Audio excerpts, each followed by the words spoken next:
Back in here from a stormy weather type of approach. We've got, moving so quick, we're making a squirrel nervous here with the man himself from Madison Avenue. We got Brian Buck Baity. I'm going to go with the Buck.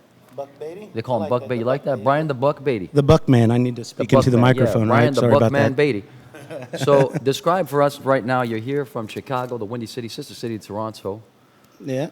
Fan of wrestling, and how has it been for you here in Los Angeles over the last couple of days at the ZBrush Summit? Describe Absolutely amazing weather, crazy energy, and crazy individuals, and I mean that in a good way. Think about the audience. I'd like to draw Yeah. attention to, you were giving a great talk just a moment ago inside the famous green screen hangar here on the Noman School Mm-hmm. of Visual Effects grounds, inside the television center, as we know, in the shadow of the Hollywood sign. Am I looking in this camera or that one? You look at me. Oh, I'm looking at you. Look at me, looking at you. Look at there we go. There we Now go. he's How about comfortable that? again. How about that, folks? There we Okay, go. now we've stripped away all the layers. We have got some people that they're not even available for speaking because the schedule's so packed, but the audience is filled with like leaders. Yeah. I mean, you're getting questions and things being thrown out there. I got a friend, John Mahoney, was in the front row, a 200-plus page comic book that he did in ZBrush. You know, these are the types of people roaming around the grounds. Have you been in contact with any of these guys at all? Over the You last know couple what? of days? It's funny. You sit there and you see these guys and they come up and they say, "I love your work," or I will see somebody and say, "I love your work," and they're like, and then you put the name with the to the face, face. and then all of a sudden it's like, "What?" Yeah, and you you just get that, meet these people. Exactly. So you've It's been having amazing. a fun time. Yeah. It's fair to say that. Yeah. Okay. You have a traditional background in sculpture. Mm-hmm. When did that get started for you in the media? Early on, I started sculpting when I was, like I said, 17 or 18, and just trying to. I was self-taught. Yeah, let me see the scars on the hands from the. Oh, from the you were talking about the cuts. yeah, The guys- gnarly. It's like a hoof right now. right. I got hoofs, and I just kind of cling around on them. But no, self-taught, but a lot of study as far as form and as far as sculpture was concerned, and I just really honed my skills over the years. You know, I wouldn't say a lot of my body of work early on I wouldn't show today because you continually evolve and you continue to get better. Yeah, you move away from time. certain language and certain things, Exactly. right, certain arguments. I like to call them arguments. Certain things you were sort of trying to communicate, and then you say, "Well, I Yeah, tried that, and sure, now we'll like- move on." Yeah. You currently work at a place called Creata in Chicago. Mm-hmm. Chicago is notorious for being an advertising center of America. There's a lot of that kind of work that goes on there. Exactly.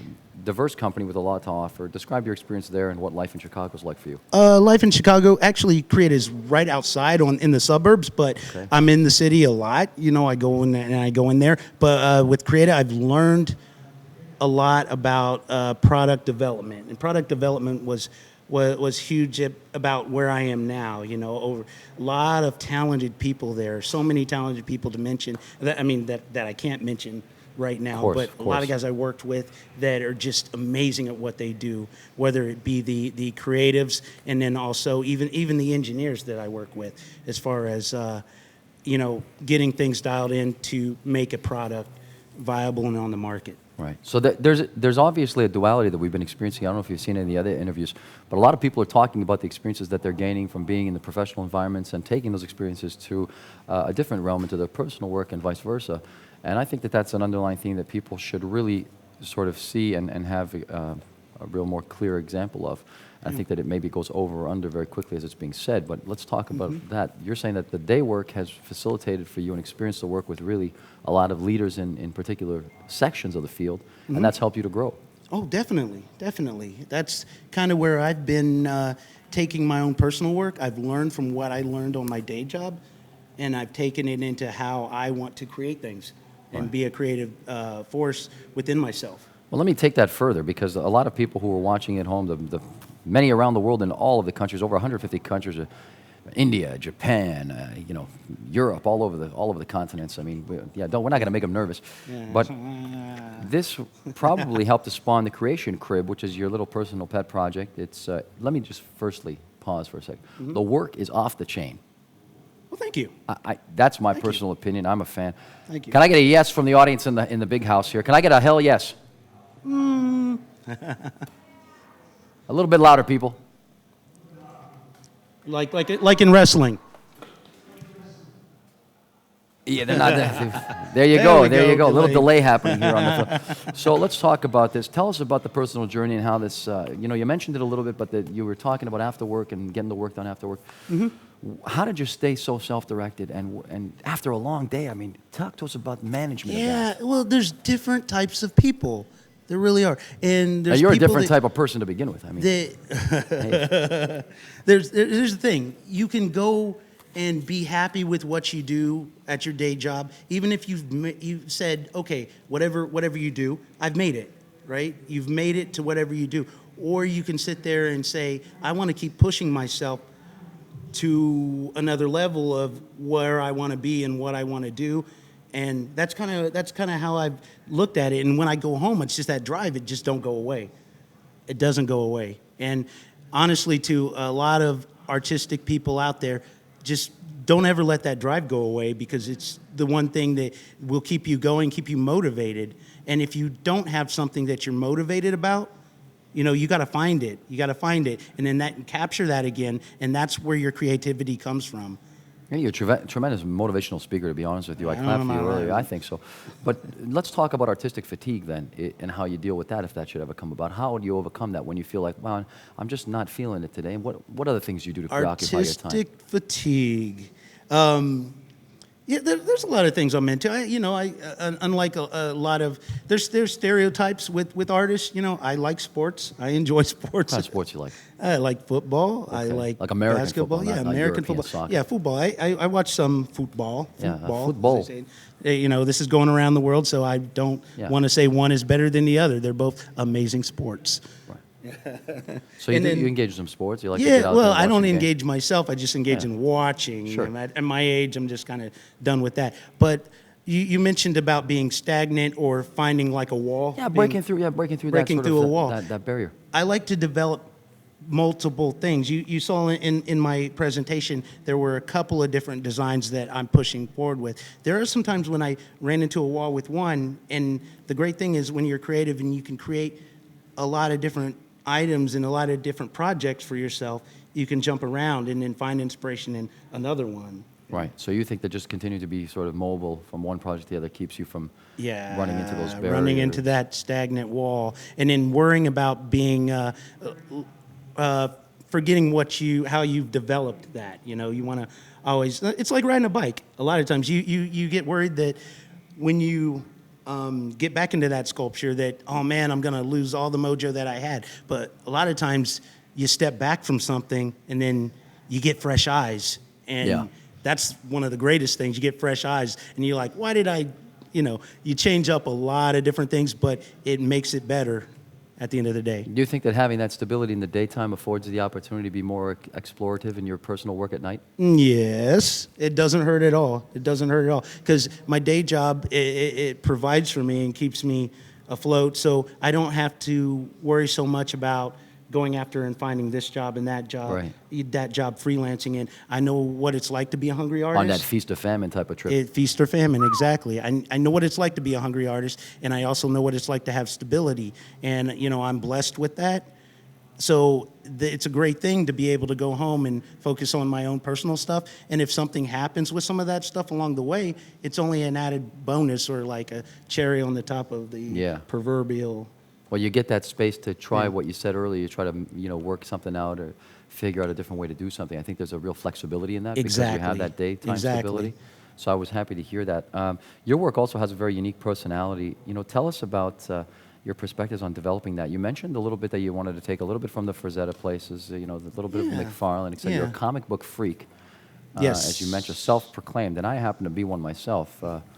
So Boom, we can sit and brother. talk for hours because I have Yeah. a serious collection. Those who know me and who have had the privilege of Yeah, seeing yeah, the yeah. collection at the And- Pixelogic offices have seen the extent of my fury when it comes to some vintage books. Oh, wow. But Yeah. let's talk more about you and your perspectives on developing the definitive style. How did that come about? You taking and robbing from here and there? Yeah, it was. Take that further for us. It started being, I think, a little bit cartoony and a little bit bobbleheadish with the one style that I kind of developed with Creation Crib, but it kind of evolved into a stylized approach. And I was like, how much of this character or likeness can I get in there, or how much of the feeling of the character can I get in there? whether it be just a subtle smirk or whether it be overly aggressive attitude. I was trying to nail that, even though it was a stylized piece. Right. You know, with guys that do ultra realism, a lot of times they have to try to nail that thing. But I have the freedom of being able to create something more on a caricature level, and people don't blink so much at it and say what's wrong with it, because you know, I've taken it upon myself to create something where I have a little bit of liberties to exaggerate. There are layers of forgiveness associated with that. Layers of forgiveness. Yeah, Thank right. you. Thank you. I think that's a good way to think about it, because you don't have that attachment to, well, you know, Exactly. it's a little off. It's supposed to be a little off. I mean, but caricature in and of itself is a very sophisticated art form. I mean, do you remember It those can be. early Cracked magazines? Oh, yeah. From yeah, that stuff Oh, drove me yeah. crazy. You know, I was Yeah. looking at your Stallone and I was thinking, Oh, man, that harkens right back to that early stuff from the 80s.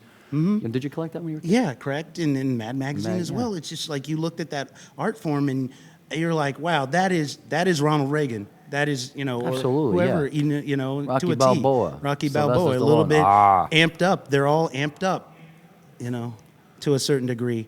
But like I said, with ultra realistic or realism, no matter how amazing the artist is, they're still going to be critiqued, because somebody's going to see something, even if it's dead on, even if it's a scan of the guy's head all the way Absolutely. around. Absolutely. They get that scan in, and then the product comes out, and somebody's like, well, that's not Yeah, it's a little off, right? a little, yeah, but In the words of Theodore Roosevelt, the credit belongs to the man in the arena. exactly. It's a fantastic piece. If you haven't read that, please, I encourage you to read it. I also have to say, the Ric Flair, woo, Nature Boy, amazing representation. And then for me, the ultimate favorite, you know, Lucky Tito, the Macho Man Randy Savage. You expertly captured Randy popping. Yeah, things are just popping.